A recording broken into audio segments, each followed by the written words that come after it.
Oi pessoal, tudo bem? Na aula de hoje nós vamos falar sobre a gametogênese, que é a formação dos gametas masculinos e toda a estrutura do sistema reprodutor masculino dos seres humanos. Então, a nossa reprodução humana, ela é considerada reprodução sexuada, porque há a troca de gametas, a fusão do núcleo do gameta masculino com o gameta feminino formando o zigoto. Essa fecundação ela ocorre de forma interna, da maneira que dentro do corpo da fêmea haja o encontro desses gametas, e o desenvolvimento do ser humano ele é um desenvolvimento direto, porque nós não temos, durante o período gestacional, não temos a fase larval. Então, a gente tem o desenvolvimento caracterizado como desenvolvimento direto embrionário. As regiões do sistema reprodutor masculino estão atreladas à parte externa e à parte interna. A parte externa está aqui atrelada ao pênis, e ao saco escrotal. Já a parte interna tem todas as estruturas que vão, de fato, fazer a produção dos gametas, a liberação de substâncias para que o gameta consiga amadurecer e chegar no canal da uretra e sair no processo ejaculatório. Então, a gente vai ver uma por uma dessas estruturas. Os testículos, eles são conhecidos como as gônadas masculinas.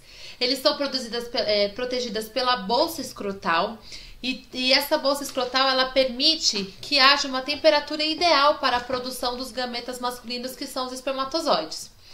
Quando há a formação dos testículos, as gônadas masculinas, elas ficam na cavidade abdominal.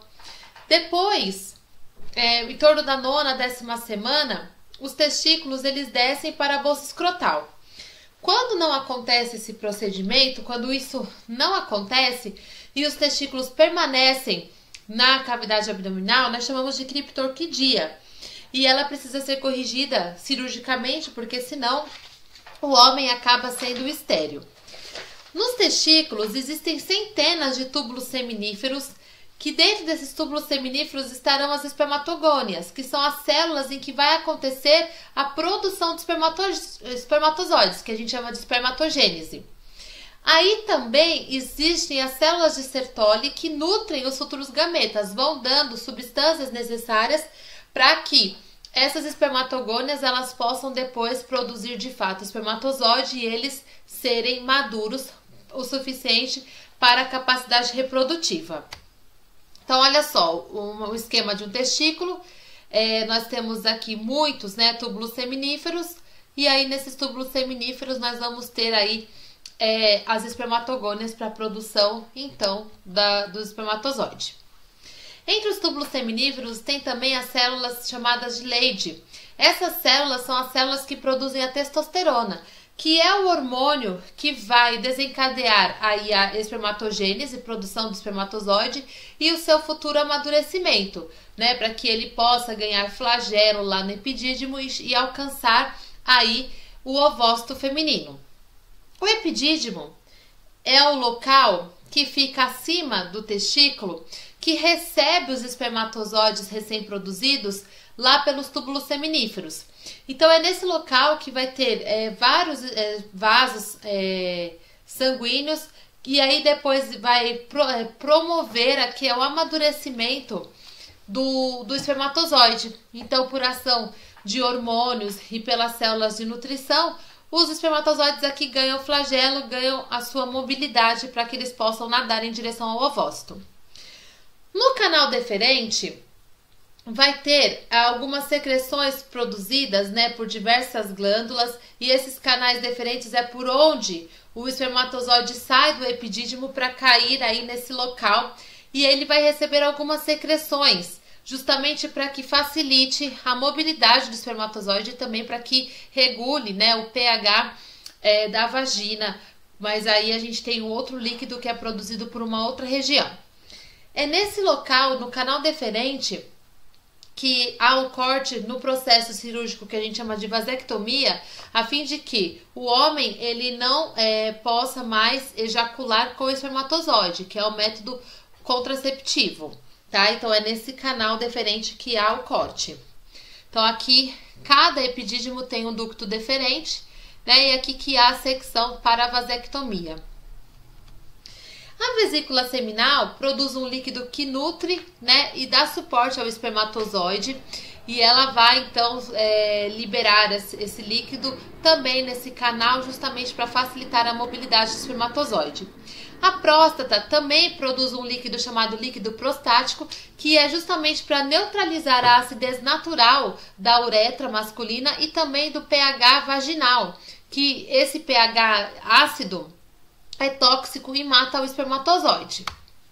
Então, a gente tem aqui o testículo. Aí ele tem o epidídimo, onde vai ter aí o amadurecimento do espermatozoide, o canal deferente, mas ele está mostrando aqui para nós a próstata, que libera o líquido prostático, né? E essa outra vesícula seminal, que libera o líquido nutritivo para permitir melhor mobilidade do espermatozoide. A glândula bulbouretral, ela vai produzir também uma secreção que aumenta a lubrificação e ela é liberada antes da ejaculação. Então, ela prepara a uretra como se fosse uma limpezinha da uretra para a passagem dos espermatozoides, para facilitar a saída dos espermatozoides. Ela dá uma limpadinha na uretra, isso ainda durante o ato sexual.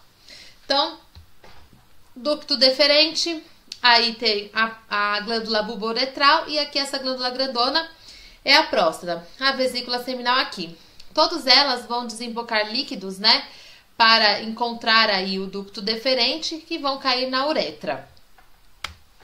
E a uretra, ela passa por dentro do pênis para o sistema reprodutor masculino. A uretra é um órgão comum tanto para o sistema reprodutor como para o sistema excretor, que é por onde sai a urina também. E ela encaminha o sêmen ao canal vaginal durante a ejaculação masculina. E o pênis? O pênis, ele é o órgão copulador, é o órgão que oferece aí a ação do ato sexual. E dentro dele que passa a uretra. E ao redor da uretra, desse canal, há vários corpos que a gente chama de corpos cavernosos e corpos esponjosos. Esses locais, eles se enchem de sangue pelo estímulo do sistema nervoso autônomo, permitindo que o pênis fique ereto para facilitar a cópula. Então, os corpos cavernosos, eles são extremamente irrigados de sangue, justamente para que promova a ereção, a partir do nosso sistema nervoso autônomo parasimpático e a ejaculação pelo nosso sistema nervoso autônomo simpático.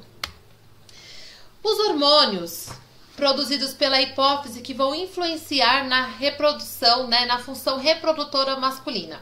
É o FSH e o LH. O FSH, ele é o folículo estimulante que promove a espermatogênese, produção de espermatozoides. E o LH, ele vai estimular a produção de testosterona pelos testículos. Então, a hipófise, ela vai acabar estimulando as células de Sertoli a nutrirem os espermatozoides, a produzirem também testosterona e também esses gametas serem formados e amadurecidos de forma correta. Quais são os passo a passo da espermatogênese? A espermatogênese é exatamente a produção de espermatozoides. Antes de acontecer a meiose, vão ter inúmeras divisões celulares mitóticas sucessivas das espermatogônias, que são as primeiras células ali dentro do testículo que vão promover depois a produção de espermatozoide. Então, essas células, elas possuem o número total de cromossomos do homem.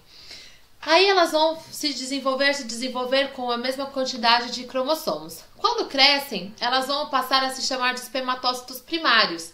E aí começa a divisão meiótica, para reduzir o número de cromossomos e formar os gametas. Então, na meiose 1, o espermatócito primário gera 2 espermatócitos secundários, que vão ser chamados de espermátides. Nessa etapa final, que a gente chama de espermiogênese, essas espermátides sofrem especialização, que é o corpo celular de um espermatozoide. Então, vai ter a produção do espermatozoide. Olha só, aí vai ter inúmeras mitoses e as espermatogônias, elas vão ter o número total de cromossomos da espécie. Aí esse espermatócito primário, ele vai sofrer a meiose, formando espermatócitos secundários. Esses espermatócitos secundários vão se dividir por meiose 2, formando as espermátides. E aí essas espermátides já têm metade do número de cromossomos, então se especializando nos gametas que a gente chama de espermatozoides. As espermátides, elas passam pelo processo de espermiogênese para justamente ficar o espermatozoide que a gente conhece, né, com o acrosoma, que é a cabeça, com várias enzimas para conseguir fecundar o ovócito.